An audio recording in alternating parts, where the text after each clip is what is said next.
What's going on, YouTube? I know this is primarily a gaming page, but I was inspired to make a couple of videos and try to help some people out.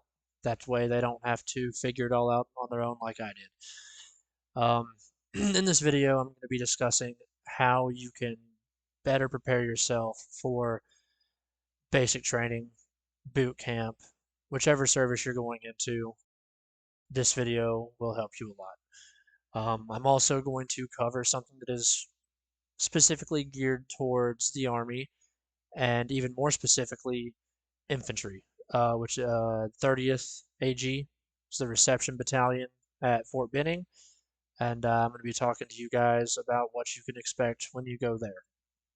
So to start off, you have to figure out why you are joining. Are you just joining for free college?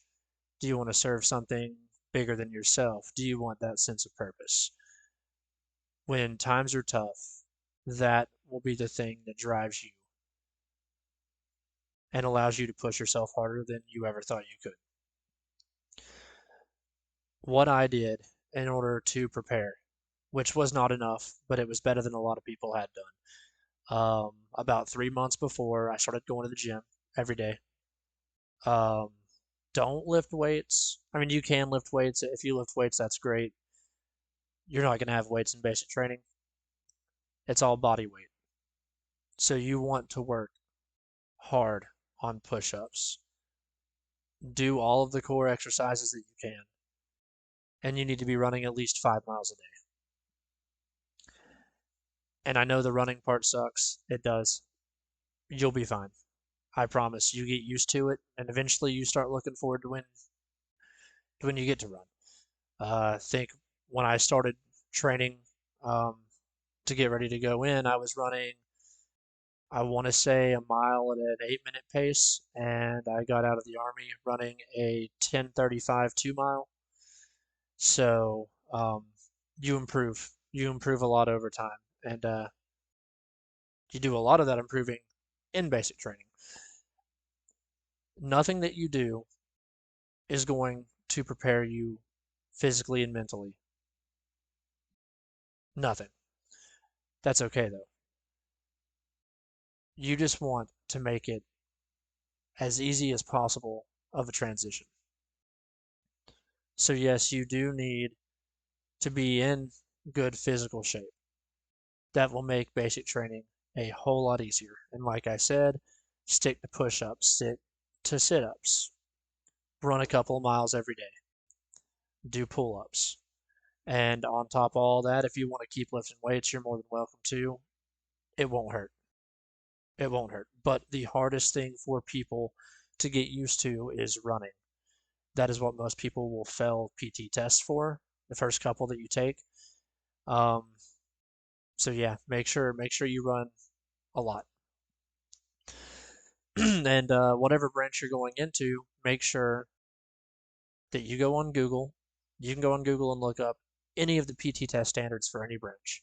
That will give you a good idea of what you need to do. Now, they are also moving away from the APFT and going to the ACFT. I'm not a fan of it.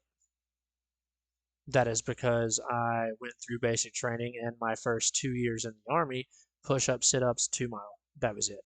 The ACFT is a little more complicated. It does integrate a lot of other things. You have your knee tuck. That's why I said to work on the pull ups. Um, kettlebell carry smokes you. Deadlifts. Deadlifts was actually pretty easy. Um, you still have push-ups, but they're hand release push-ups. So you can't go wide, you have to stay narrow. Um, but yeah, aside from that, that's really all I have to say on that topic. Just go on Google, look up those PT standards. If you're going into the Army, look at the ACFT, um, and determine what kind of workouts you want to do to prepare yourself based on the standards you need to meet. Okay, now For all of you going into the Army and those who are considering infantry, you're going to go to your recruiter, you're going to do all that stuff. They're going to send you to MEPS. When you go to MEPS, you don't have to, but I would recommend it. Wear a nice business casual outfit, a simple collared shirt, some blue jeans with some running shoes will be fine. Don't take anything too nice, too fancy. There are thieves in the Army too. They might not want you to know that, but there are. Um, you're not going to take a lot of stuff, and your recruiter will give you a packing list, I guess, in a certain sense. Um, but I didn't take hardly any of my personal belongings. I didn't even take my cell phone. I went and got a $25 prepaid cell phone at Walmart like the day before I left for basic training, and I used that throughout that entire experience for the couple of phone calls home that we were able to make. Um, so after you go to MEPS, you're going to do all of that paperwork. You're going to get your fingerprints taken, and two things can happen from there. They're either going to put you on a plane, you're going to fly to whatever city you're going to, and you're going to go to the USO. You'll have your little packet of papers, and you'll wait there for enough people to fill up a bus, and then you will head to your reception. Or if you're like me, only being 5, 6 hours away from Fort Benning, Georgia, we left MEPS in a van. There were like 8 or 9 of us. We got our last meal vouchers with Golden Corral, had a great time, and he dropped us off at 30th AG. 30th AG is where all morale goes to die. I promise you, that was the most irritating process I ever had to go through in my 4 years. It was 10 times worse than sitting at the tarmac waiting for C-130s so we could, fly from Kuwait to Iraq and vice versa. And that was a pain. That was horrible. But 30th AG is not easy. It's not fun. It sucks. You'll be there for 3 to 5 days. Um, you're still going to be wearing your business casual outfit. Not to worry though, they're going to make sure to get you some gear so you no longer look or feel like a civilian or look and feel free. You are going to spend most of your time at 30th AG sitting in a chair waiting, standing in a hallway waiting, getting poked by needles, getting COVID tests, all the fun stuff. You're going to get your head shaved.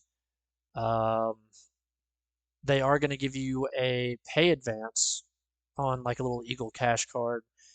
So you can go to the PX and basically you get everything that they tell you to get, no questions asked. You throw it all in a bag, you buy it all with money you don't even have yet. Um, and you just kind of hang out there for a couple of days. The DFAC is really, really, really good. Um,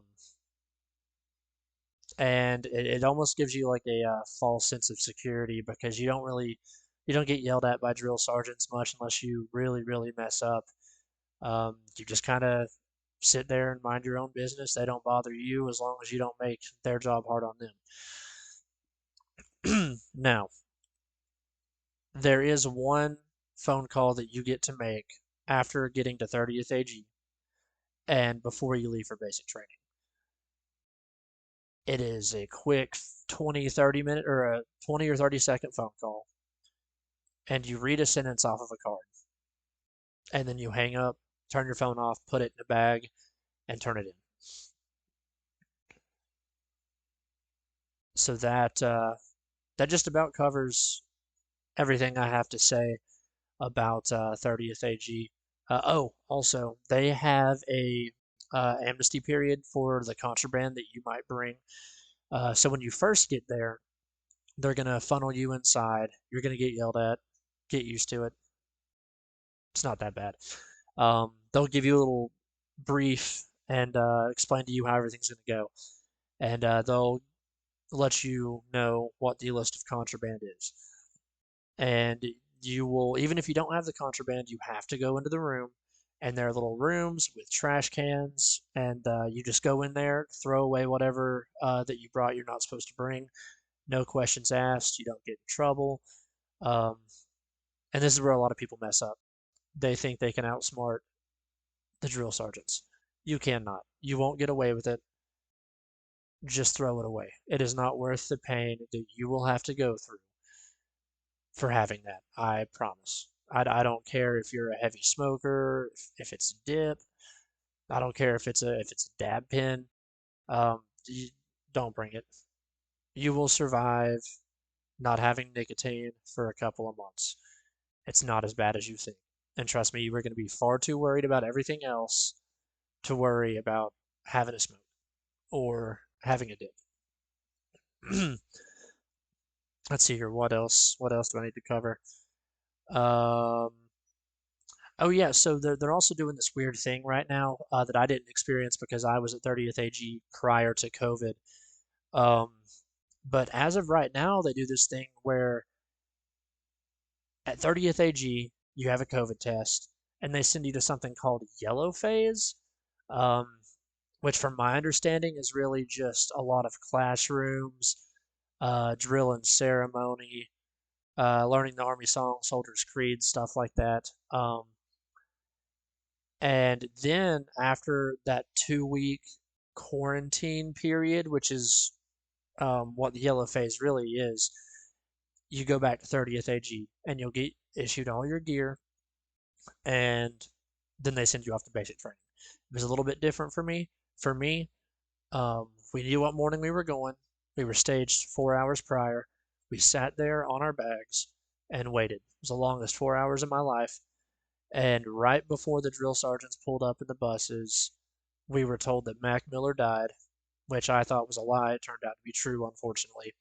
Um, and then they showed up, and from that moment on, I was terrified.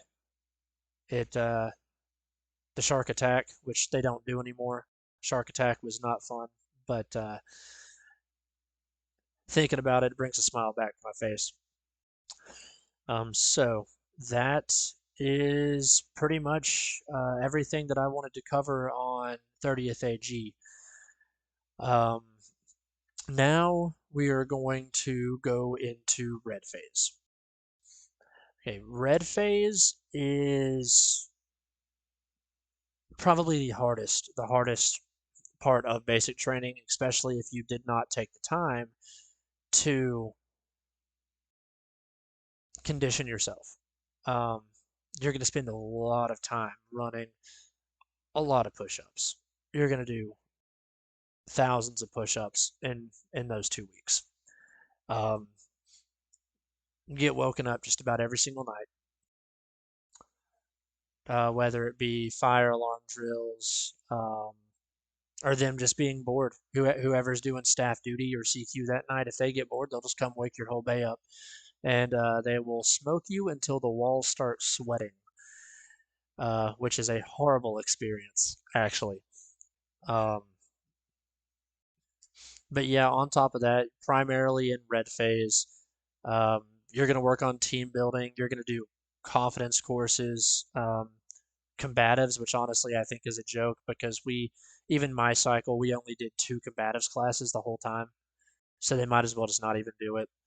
Um, you're going to learn to disassemble and reassemble your M4, which I cannot stress enough. Please, please, please learn how to properly and safely handle your weapon. And I will touch up on that more later from a personal story, personal experience. It's You want to make sure you know what you're doing, and you want people around you to know that you know what you're doing, so they trust you. Um, and during the red phase, you are also going to go through a 2 mile ruck and a 4 mile ruck, which are very easy. If you don't know what a ruck is a backpack, basically a very big one. It's going to have a lot of gear in it. I want to say normally around like 20 to 45 pounds. It really depends on your packing list, which your drill sergeants will give you, um, and if they like you or not. I mean, every drill sergeant's different. Some of them are a lot easier on the soldiers going through in their platoon. So it really just depends. It also depends on your MOS. I can't speak for certain for other MOSs, but I know with infantry it was always the heavier the better. And if you die, just get up and walk it off. Yeah. But you're gonna learn to carry weight. You are. Overall, I would say that red phase was probably my favorite. Um, just because that's really where you get broken down, and they don't take away your sense of identity, but they add to your identity with everything they're teaching. And you don't really realize how much it changes you until that first family day, and your family looks at you like you're a different person. Um, but yeah, that's red phase to a T. You'll also get to try an MRE for the first time, which I am so sorry for.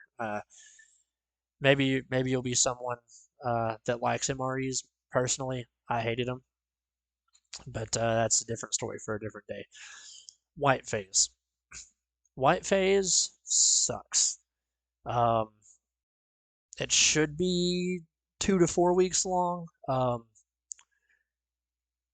but you're gonna spend most of your time at the range, which sounds great, right? No, no. You will get 3 full mags, 60 rounds, and you will shoot once. You'll be there for like 12 to 14 hours and you will shoot once. And the rest of the time, you're doing nothing but getting smoked. Um, you can't even talk because if you talk, you're going to get smoked. So you just sit there and stare off into the distance for 12 hours. Now, sometimes drill sergeant will come and do like a classroom. So maybe you're working on M4 marksmanship that day, but they want to show you a saw. So they sign out a 249 saw and they bring it to the range and they just teach you everything that you need to know about it. You might not get to shoot it, but hey, you get to learn stuff and that's always cool. Aside from that, you're going to learn how to zero your rifle. You're going to learn to qual with your rifle. And with the rifle qual, you have 40 rounds, I believe it is. And you have to shoot from 3 or 4 different positions. They've changed it up a little bit since I got out.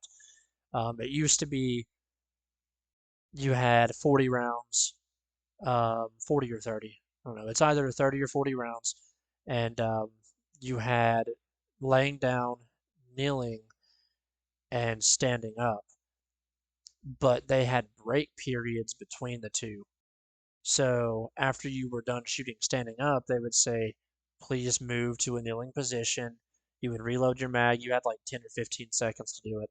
Now you have to transition on the fly with a random round count in your mag, so you don't know when you have to reload. And it's a lot more difficult because they do not stop for you. You've really got to work on your reloading skills and everything like that to get used to that type of movement, which I do like that they're doing that. It will be a lot better in the long run for training purposes. You will also get to do hand grenades in this phase. You will do land nav. Land nav, uh, for me personally, was the worst day of my life. Uh, it was bad. And you will do a 6 and an 8 mile ruck, same weight, longer distance. By the way, at this point, you are already well conditioned enough to where a 6 or 8 mile ruck, it's going to be nothing for you. Um, unless, I mean, I had a couple of friends who were like 5'2", 5'3", so they struggled a lot. Whereas me being 6'2", I have long legs. It's a lot easier for me. so I didn't suffer as much. And you'll do some night training as well, which is always fun. Now, blue phase. Blue phase, I would say, is the most dangerous phase because you have been there for so long. At this point, your drill sergeants, more than likely, they're not screaming at you every day. You start to feel like not only are they an instructor, but they're a mentor and even a friend, which is a very dangerous mindset to have. Because they've gotten to the point where they know you and they're comfortable with you. Um, so they're going to make jokes. The classrooms are fun. Don't think that just because they're a drill sergeant, all they're going to do is yell at you all the time. That's not how it is anymore. They will be friendly. Just don't do anything to stand out in a bad way. Or my advice to you would be not to do anything to stand out at all. I stood out a little bit too much, and I was made a squad leader for our platoon. So it's kind of hard to stay hidden and not take the blame for anything when you're one of the leaders in the platoon. So if you're looking to excel, show out, be noticed in a good way. If you're looking to just avoid all confrontation, if your goal, realistically, unless you just want to excel and be an overachiever, your goal should be to go through the whole cycle and the very last day when you're getting your rifles pinned on you for them to be like, who are you? And how long have you been here? Stay hidden, be smart, but not too smart. Don't stand out in a good or bad way. If you're just somewhere in the middle, you're going to be perfectly fine. I promise. Um, okay, so for blue phase specifically, you're going to go over more advanced marksmanship skills. You're going to go over the 249 and the Mark 19, which is an automatic grenade launcher. You're also going to go over the 50 caliber machine gun, which is always fun. You'll do a lot of training. You'll do urban combat training, and then you will do what they call STX, I believe, which is like a 2 or 3 day field problem that you go do. It's really not a big deal. You just you set up an ORP with your platoon, and you just sit there, and everyone has their roles. Your platoon will have a PG, which is essentially like the platoon leader or platoon sergeant. Then you're going to have your squad leaders, your team leaders. You'll have your RTO. Everything's already assigned. And all you do is just sit there and you wait for the drill sergeants to attack you at night. Nothing too intense, really. It's just to kind of get you in the mindset and to normalize it for you. Um, Overall, not a bad experience. STX wasn't. They were a little bit more relaxed with the training in the day. Did give us some time to actually enjoy ourselves. And then you do Nick at Night and Buddy Team Live Fire, which I enjoyed both very much. Buddy Team Live Fire is a lot more nerve wracking than you would think. The fact, like me personally, when I joined the Army, I had only shot a pellet gun and a BB gun before. So, me knowing that I was about to maneuver with a loaded M4 with someone else relatively close, not super close, but close enough to make me a little bit more nervous. And knowing that I didn't know that guy and he was running next to me was even more terrifying. But they only had 2 lanes open, so 4 people or 2 people would go on each lane at a time. It was a long day, but they handle it very well. They make sure everyone's safe. If there's an unsafe movement, they shut it down immediately. So try not to stress about that too much. Nick at Night is the infamous low crawling through the mud while they're shooting machine guns over your head. You see it in just about every single World War II movie. When you see them going through basic training or boot camp, it's not like that. Um, they'll tell you not to stand up or you'll get shot in the head, but the towers that those guns are on are like 20 feet in the air. I mean, you were very safe. Um, but it's still really cool to experience. It almost like it almost feels like you're back in World War One or World War Two, jumping out of a trench and just low crawling through mud. It's a really unique experience. Um, God, it poured that whole day for us. God, it rained so hard, but still a lot of fun. Now, this is going to be geared more specifically towards the infantry OSET people. Um, for those of you that don't know what OSET is, infantry OSET is when basic training is combined with AIT altogether, making for what is now the 22-week cycle, whereas I only went through the 11-week cycle. For anyone else that does not have infantry OSET or any other OSET that there might be, you will leave and you will go directly to AIT, which is Advanced Individual Training. I cannot speak for that. I did not experience that. I have friends going through it now that reclass from infantry, and they tell me that it's really nice. You get your holidays, you get your weekends. It's like a 9 to 5. You can do whatever after. It's not like a second basic training, so um, keep that in mind. But for infantry OSET, there's one thing that they will make very clear. To get to infantry OSET, you have to graduate basic training. After graduating basic training, you get a day with your family. As soon as you get back, you are no longer a trainee, you are officially a soldier in the U.S. Army. And that means that there are no limits on physical activities that you will endure. Up until this point, I think on Blue Phase, they can only make you do 30 push ups at a time. Now, sure, they can make you do 30, have you stand up, parade rest, and then start doing push ups again. But when you're an OSET, you're a free game. You're fresh meat, and they want a piece. So remember that just because you graduated basic training does not mean it's over, because it's not over at all. So for infantry OSET, you'll go through a thing called FTX. FTX, field training exercise. It's 3 or 4 days long, and it sucks. It really does. But it's worth it. It is 100% worth it. It's so hard, but you know that's the last thing you have to do before you officially graduate. You get your blue cord. You get to go to an infantry division and have fun.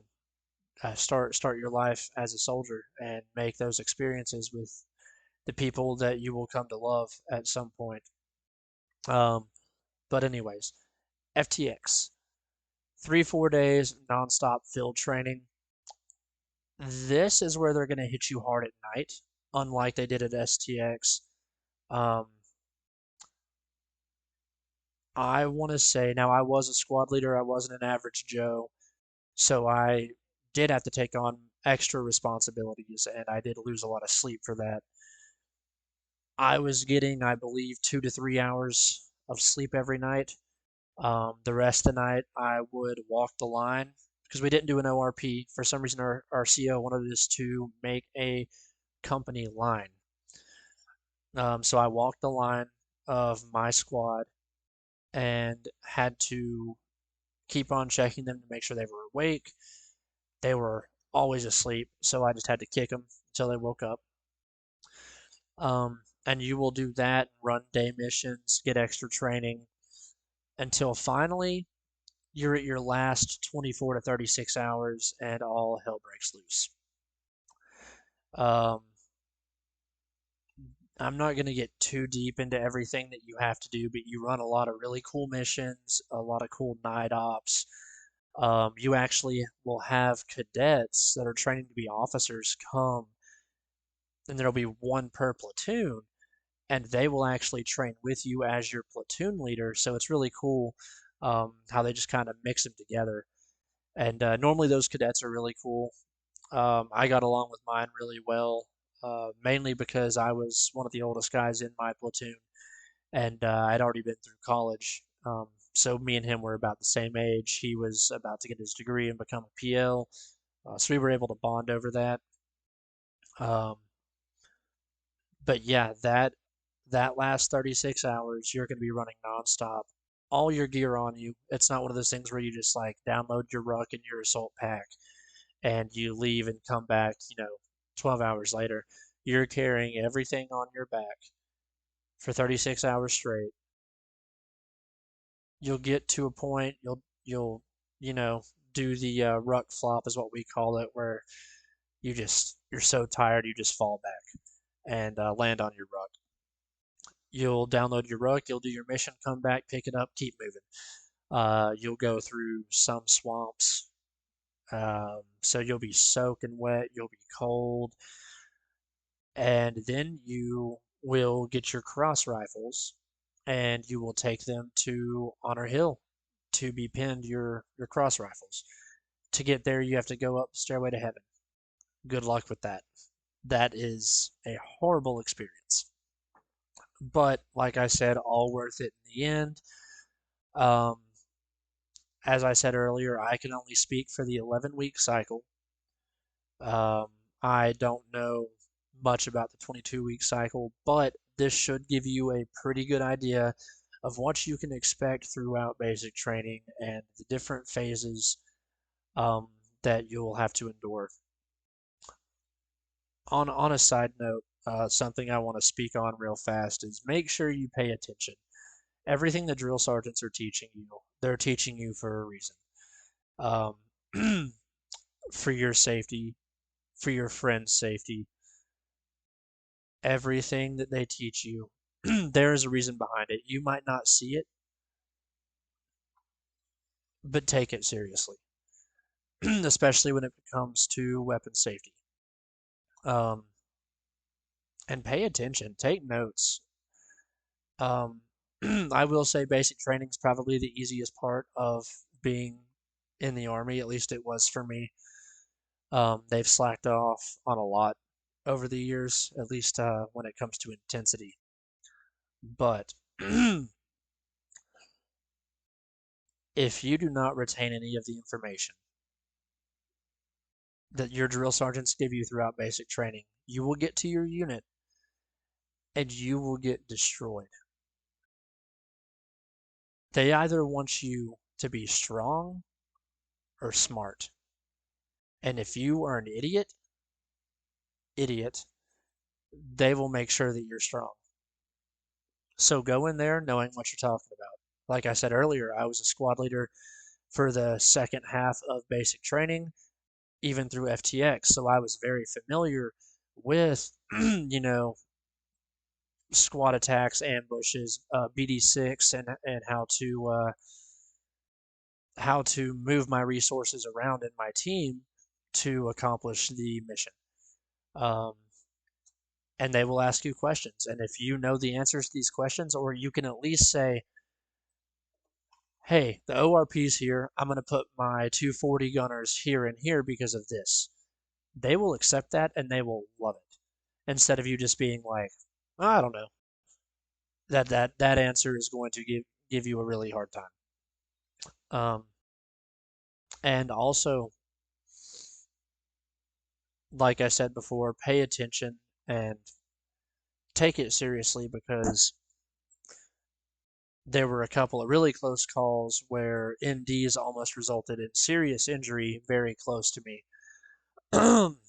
It is a scary situation knowing that someone who is so well trained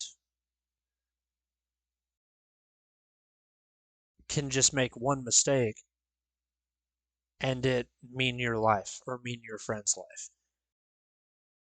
So please, please, please, please, please take it seriously because I don't know from personal experience, but I can't imagine Leavenworth being very fun.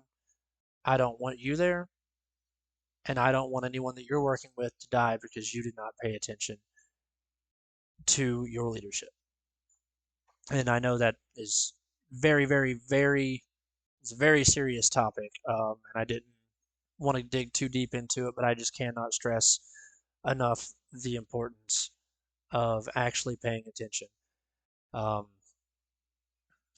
uh, what else was there? There was if you get a signing bonus in your contract, or if your recruiter tells you that you're getting a signing bonus, do not sign anything until you get it on that paper. Okay? I had it on the paper. I had it on my contract. And when I got to Fort Wainwright, Alaska, and I was doing in processing, they tried to tell me that they could not accept it because the paper said upon completion of basic training. It did not say that I completed basic training. Even though they knew I did and I knew I did. Everyone knew I did. The technicality of it's horrible. It really is. I got my money. You will too, but just make sure you have it in writing because if I would not have had that piece of paper that said upon completion of basic training, PFC Stovall gets this amount of money, it doesn't matter if it's in my contract. If I don't have the paper, I'm not getting it. So make sure you hold on to all of your paperwork. Um, and I thought to end the video, I would give you an idea of what you can expect in terms of Family Day. So this was graduation of basic training, and my two friends came to see me graduate. It was a nice surprise. Actually made me cry a little bit, not afraid to admit. This was also on Family Day. So that's my sister, my mom, and my dad. As you can see, they make sure you stay freshly shaven, uh, no matter the time. And where is, well, these are from, so that's an example of a training exercise we were doing towards the end of my contract in Alaska. That's my buddy Brister. But these pictures are from Iraq. And that's another thing I wanted to talk about, actually. I'm glad I saw this. Everyone says in the Army that you will never meet a better group of friends in your life after you get out of the Army. And you don't believe it. I went in having really good friends here in small town North Carolina, and I thought there's just no way I could be this close to anyone in my life. But this group of guys right here, God, it really is amazing how deep of a bond you build with guys that you serve with. So be open to making these friendships and building these bonds. You know, be emotional with each other. Don't You're infantry. I know you're gonna act hard. Um, you're gonna act like you're tough, but there are gonna be times when you need these guys, or these guys right here needed me, and I was there for them. Um, I didn't care what it was, you know. Um, this is a platoon picture of us right before we left Iraq.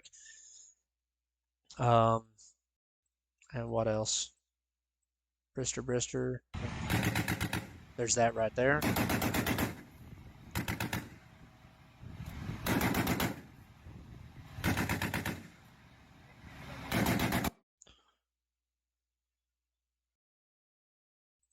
So yeah, guys, that's it. I hope the information I gave you was enough to at least give you an idea of what to expect.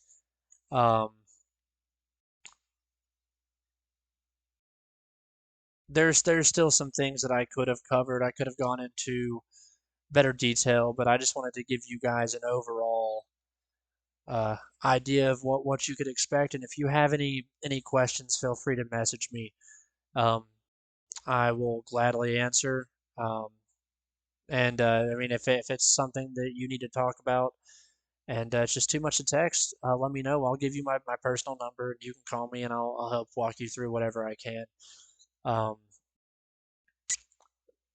but I mean, that's pretty much it. I wish you guys the best of luck in your endeavors, and please, please, please, if you watch this video and it helps you, please let me know. Comment, send me a message. If you see this and decide you're going to go in, please send me a message. Somehow get a hold of me with information to write you. I would love to write you guys throughout the process because I have had friends in basic training have no one write them, and I know how disheartening that can be. Um, so yeah, just send me that contact information as soon as you get it, and I will gladly write you throughout your training. Um, but anyways, guys, that's it. I hope you guys have a fantastic day, and I will talk to you later.